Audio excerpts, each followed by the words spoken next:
नहीं थम रहा है। जी हाँ, सिंध प्रांत में हिंदू लड़कियों पर अत्याचार जारी है। हिंदुओं पर जुल्म के खिलाफ पुरजोर विरोध देखा जा रहा है। नाराज हिंदुओं ने शहबाज सरकार के खिलाफ प्रदर्शन भी किया है, प्रोटेस्ट किया है। हिंदू लड़कियों पर धर्म परिवर्तन का भी दबाव बनाया जा रहा है। हिंदू लड़कियों के अपहरण का सिलसिला भी लगातार जारी है। सिंध प्रांत में हिंदू लड़कियों का जबरन मतांतरण किया जा रहा है, उन्हें धर्म परिवर्तन के लिए प्रभावित किया जा रहा है। पाकिस्तान में हिंदुओं पर जुल्म की हदें पार हो रही हैं। पाकिस्तान में हिंदुओं पर अत्याचार नहीं थम रहा है। सिंध प्रांत में हिंदू लड़कियों पर अत्याचार लगातार जारी है। हिंदुओं पर जुल्म के खिलाफ हालांकि विरोध प्रदर्शन भी देखा जा रहा है, महिलाएं भी बाहर निकल रही हैं। नाराज हिंदुओं ने शहबाज सरकार के खिलाफ एक बड़ा प्रोटेस्ट शुरू कर दिया है, जिसमें यह बताया जा रहा है कि हिंदू लड़कियों को किस तरह धर्म परिवर्तन के लिए उन्हें प्रताड़ित किया जा रहा है, दबाव बनाया जा रहा है, यहाँ तक कि उन्हें किडनैप भी किया जा रहा है, लड़कियों का जबरन मतांतरण किया जा रहा है। ये बड़ी खबर लगातार हम आपको बता रहे हैं। पाकिस्तान में किस तरह हिंदुओं के साथ जुल्म, जाति अत्याचार हो रहा है। दानिश, ये जो तस्वीरें हैं वो बताने के लिए काफ़ी हैं कि कितनी हदें पार हो रही हैं। पाकिस्तान में हिंदुओं के साथ छोड़िए, लड़कियों को जिस तरह से प्रताड़ित किया जा रहा है, जबरन धर्म परिवर्तन का मामला सामने आ रहा है, ये वाकई एक चिंता की वजह होना चाहिए जो शासन को नहीं है। बिल्कुल, पाकिस्तान में जिस तरीके से हिंदुओं पर लगातार अत्याचार और जुल्म ज़्यादती की तस्वीरें आए दिन आती रहती हैं, वाकई खौफनाक हैं। लेकिन सवाल ये है कि ये 1947 से लगातार चला आ रहा है। याद कीजिए कि 1947 में जब देश का बंटवारा हुआ था उस वक्त तकरीबन 21% आबादी हिंदुओं की थी, लेकिन अब मात्र जो है 40 लाख बची हुई है, मतलब कि 1.60 करके बची हुई है। ऐसे में अंदाज़ा लगाइए कि पाकिस्तान में कितना ज़्यादा जो हिंदुओं पर जुल्म हुआ है कि आबादी लगातार घटती ही जा रही है। और हिंदुओं के साथ नहीं बल्कि सिखों के साथ, शियाओं के साथ, यानी जो अल्पसंख्यक हैं उनके खिलाफ ये प्रताड़ना लगातार जारी है और ये थमने का नाम नहीं ले रही। मोहम्मद अली शाह, ऐसे वक्त में इमरान खान जैसे लीडर की जरूरत ना सिर्फ पाकिस्तान के आवाम को है बल्कि ये जो हिंदू वहां पर रह रहे हैं, जो अल्पसंख्यक हैं, उनको भी जरूरत है एक ऐसे लीडर की जो देश को सही ढंग से चला पाए, जो शासन को मेंटेन करे, प्रशासन लॉ एंड ऑर्डर को मेंटेन कर पाए।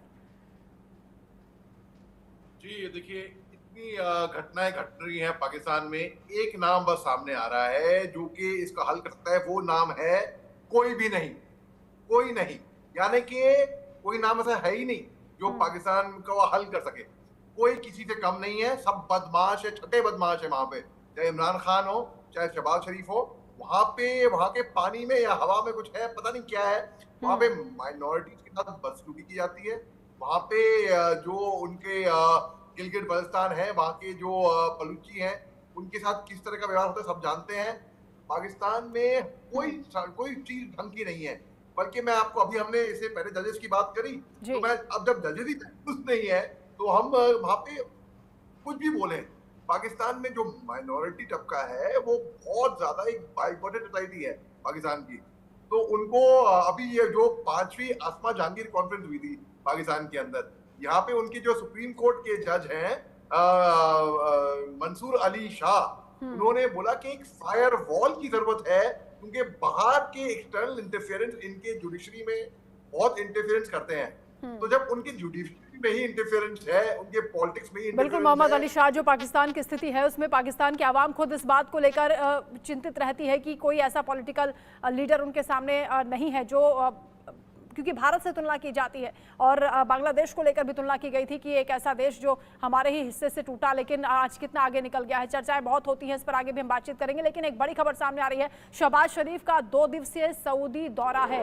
विश्व आर्थिक मंच की मीटिंग में शहबाज शरीफ शिरकत करने वाले हैं। वैश्विक नेताओं के साथ द्विपक्षीय बैठक भी करेंगे। वैश्विक सहयोग, वृद्धि और ऊर्जा को लेकर उनकी ये बैठक होगी।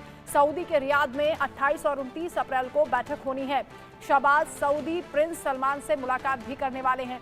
पाकिस्तान में निवेश की संभावनाओं को लेकर बातचीत कर सकते हैं। हालांकि इमरान खान लगातार कह रहे हैं कि जब तक आप अपने शासन में सुधार नहीं करेंगे, जब तक सुरक्षा, सिक्योरिटी को लेकर आप सुनिश्चित नहीं करेंगे, तब तक जो ये निवेश की बातें आप कर रहे हैं ये खोखली साबित हो रही हैं। यूके देवनाथ सर, ये जो दौरा है, आपको लगता है कि निवेश की जो संभावनाओं पर चर्चा हो रही है या जो उम्मीद पाकिस्तान कर रहा है वो सफल हो पाएगी? पाकिस्तान इस वक्त बहुत ही आर्थिक तंगियों से गुजर रहा है। उनकी माली हालत और जो रेवेन्यू जनरेशन सिस्टम है टोटली कोलैप्स हो गया है। वर्ल्ड बैंक और एडीबी ने भी उनको लोन देने से मना कर दिया है। और तो और यूनाइटेड नेशंस की जो अलग अलग एजेंसीज हैं जो कि पाकिस्तान के अंदर अलग अलग एड ऑर्गेनाइजेशन चला रही हैं, उन्होंने भी अपने हाथ खड़े कर दिए हैं। ऑर्गेनाइजेशन जैसे कि एडीबी है, आईएमएफ है, उन्होंने बार बार पाकिस्तान को बोला है कि आप रेवेन्यू जनरेट कीजिए। पाकिस्तान में आज कोई टैक्स देकर राजी नहीं है। वहां पर जो एस्टेब्लिशमेंट है या जो लोग भी सरकार से जुड़े होते हैं, जिनमें से ज्यादातर लोगों के पास बड़े बड़े खेत हैं, बड़े बड़े फार्म हैं, ये लोग कोई भी टैक्स नहीं पे करते हैं। और तो और पाकिस्तान में एक और चलन अब ये चल पड़ा है कि रेवेन्यू में पैसा नहीं है, बजट में पैसा नहीं है, लेकिन फिर भी उनकी सरकार अपने को पावर में रखने के लिए रोज रोज सब्सिडीज और फ्रीबीज बांट रही है। इससे पाकिस्तान का पूरा इकोनॉमी चरमरा गया है।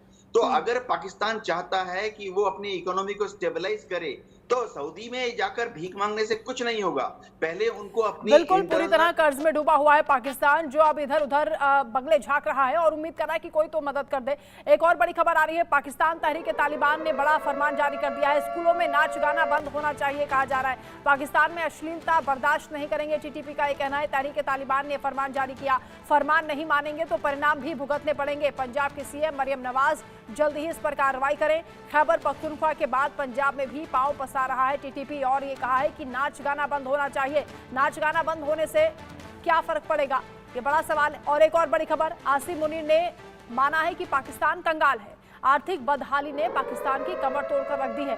महंगाई से 2 वक्त की रोटी के भी लाले पड़ रहे हैं। आर्थिक चुनौतियों पर काबू पाने की जरूरत है, ये खुद आसिम मुनीर मान रहे हैं। आर्थिक स्थिरता के बिना पूर्ण आजादी असंभव है। विकास की यात्रा में कोई अस्थिरता बर्दाश्त नहीं होगी। कौन से विकास की बात कर रहे हैं संजीव जी?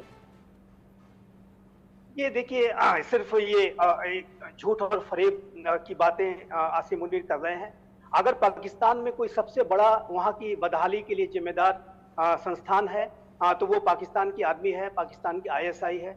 वहाँ के वास्तविक शासक यही संस्थान है जो कि उन्होंने डे 1 से उन्होंने पूरे पाकिस्तान को अपने कब्जे में रखा है। जब कभी भी ये जो पर्दे के पीछे से जब तक शासन कर पाते हैं वो करते हैं और अपनी आलीशान जीवन को बिताते हैं, लेविश लाइफ बिताते हैं।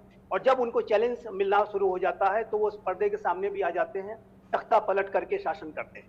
और वहाँ के आर्थिक संस्थानों पर भी पाकिस्तान की आर्मी और आईएसआई का पर्दे के पीछे से कंट्रोल रहता है, चाहे वो आर्मी वेलफेयर ट्रस्ट हो, बहरिया फाउंडेशन हो, इसी तरीके के अनेक संस्थान बना करके जो पाकिस्तान की आर्मी और आईएसआई के जो रिटायर्ड ऑफिसर्स हैं वो बिजनेसमैन की तरीके से व्यवहार करते हैं। हाँ, और विकास की बात करते हैं लेकिन बरगलाने की बात ज्यादा होती है, क्योंकि मुनीर इशारों में इमरान खान पर भी हमला कर रहे हैं। उनका ये कहना है कि जनता को नकारात्मकता से के भंवर से बाहर निकालना होगा और नकारात्मक लोगों को करारा जवाब देना होगा। कुछ लोग ऐसे हैं जो राजनीतिक फायदे के लिए अफवाहें फैलाते हैं, इसके लिए इमरान खान को जिम्मेदार ठहरा रहे हैं। सोशल मीडिया पर भ्रमित करने वाली कार्रवाई की जाएगी, जो भी भ्रमित करेगा उसके खिलाफ एक्शन होगा। नकारात्मक लोगों के खिलाफ लामबंद होना होगा। एकजुट पाकिस्तान नकारात्मक ताकतों को हरा सकता है, ये उनका कहना है। आसिम मुनीर अब जनता को ये बताने की कोशिश कर रहे हैं संजीव जी कि कहीं ना कहीं जो लगातार कोशिशें की जा रही इमरान खान की ओर से, भड़काऊ भाषण उनके बारे में कहा जाता है कि वो देते हैं, लेकिन मोहम्मद अली शाह ये बताइए कि इमरान खान जो कर रहे हैं वो पाकिस्तान की जनता के लिए उनका कहना है कि वो करते हैं, लेकिन आसिम मुनीर कह रहे हैं कि ये इमरान खान नकारात्मकता फैला रहे हैं। पाकिस्तान में सकारात्मकता है कहाँ? आपने सही बोला वंदना जी, पाकिस्तान के अंदर सकारात्मकता है ही नहीं। वहाँ पे कोई ना लॉ एंड ऑर्डर है, वहाँ पे ना ही इनकी कोई डेमोक्रेसी है।